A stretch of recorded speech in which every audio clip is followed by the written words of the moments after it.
With me now is Tesfom Tsegay, who travelled to Britain from Eritrea, and Andrej Mahecic, the spokesperson for the United Nations High Commissioner for Refugees in London. Good evening to you both. Tesfom, let's start with you and your story. You travelled from Eritrea. Talk us through that journey.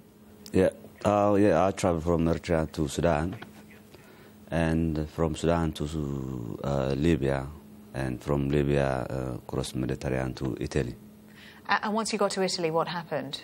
In Italy, I left Italy and travelled to France and across to the Channel to UK. And what was that journey like for you? How long did it take, and what were the conditions like? Well, altogether it took me about 4 months. 4 months it took you to make get that here, journey. yeah. And the conditions, as you made the crossing in particular, what were they like? Yeah, it was a bad journey, especially in the sea. When you crossed to the Mediterranean, it was quite hard. The Italians have now said, we can't afford our rescue operation in the Mediterranean. Britain has said that actually we think that running search and rescue operations in the Mediterranean might unwittingly be encouraging more people to travel. Was that a factor for you? Yeah, well, the way they get here is quite hard. I think it's very, very dangerous in the life, even the sea, even the desert. So people, they know that it's quite hard, but still they keep doing that. What made you make that journey? Well, I was military when I was Eritrean, so I just I left military and then I came to Europe. And you knew that you were risking your own life in doing that? Yeah, I knew that, but it wasn't any choice. That's the only choice I can get here, in Europe. OK, let's bring in Andrej Mahecic now from the UN High Commission for Refugees in London. Italy has said the Mare Nostrum mission, which has been operating since the Lampedusa tragedy last year, has to stop. It just can't afford it anymore. What are the implications of that going to be?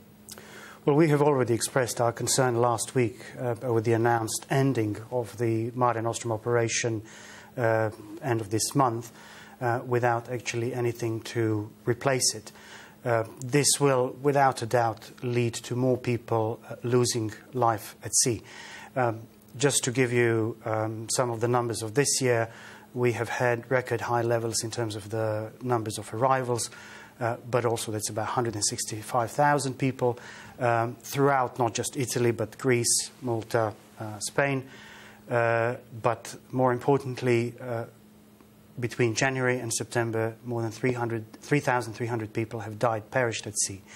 Mm-hmm. We have welcomed the Mare Nostrum operation, which came after the tragedies at Lampedusa, because it was a very effective way of saving lives at sea.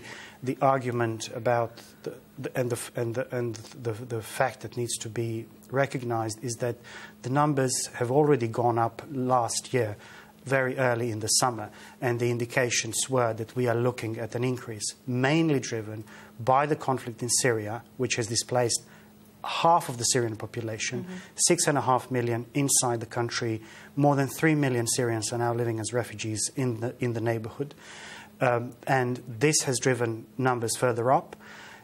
And as a result, months afterwards, the Mare Nostrum was launched as a reaction to the tragedies of the coast of Lampedusa. And it has saved 150,000 lives, but Italy says it's just too expensive. We can't do it without support from the rest of the EU.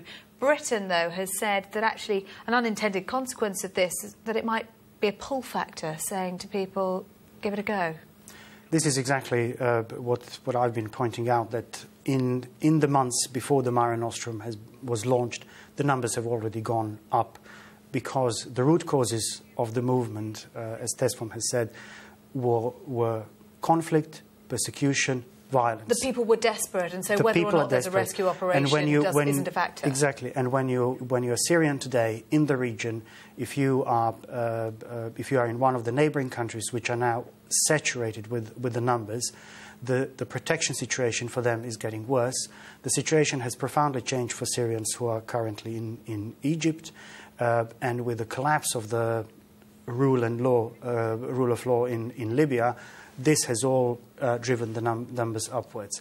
What we have been calling for is a sustained collective effort by the European countries in terms of the search and rescue, in terms of the reception facilities, in terms of the reception conditions, and then processing and being able to fast identify those who are in need of international protection and those who are not. I just want to get a final thought from you, Tesfom Tsegay. The Mayor of Calais today has talked about Britain being seen as a soft touch. Do you agree? Well, yeah, I mean, I think here it's more safe for human rights. Why did you choose Britain? Well, I didn't choose in Britain, to be honest. I need only safe country, but somehow I came UK. Yeah, but as in the UK, it's more respect for people in human rights. So I think people more, they choose to come here, more human rights, respect human rights rather than the benefits issue. And just finally from you, Andrej, Britain, soft touch, what do we do about it? Well, Britain currently ranks 8 in terms of the number of asylum applications received globally. It has received, let's say, half of what has France received this year. It has received about a fifth of what Germany has received. So the argument doesn't necessarily stand like that. The first 5 countries in the top 10 in terms of the numbers of the asylum applications, and they have gone up because we are historically in the period where the forced displacement globally has reached the peak in the post-World War II era. This is driven by Syria, by South Sudan, by many other conflicts that have not been finished, Afghanistan, Somalia, etc. And in that context, yes, of course, there are more asylum applications as a result of that. What needs to be put in place definitely in the Mediterranean, what we have been calling for is a concerted search and rescue effort, but then also the credible legal alternatives to people who are fleeing violence and persecution, to enter Europe through resettlement, through humanitarian admissions, family reunification, because in absence of these alternatives, people will, the only alternative they will have is to take these risky journeys. Andrej Mahecic and Tesfom Tsegay, thank you very much indeed for your thoughts this evening.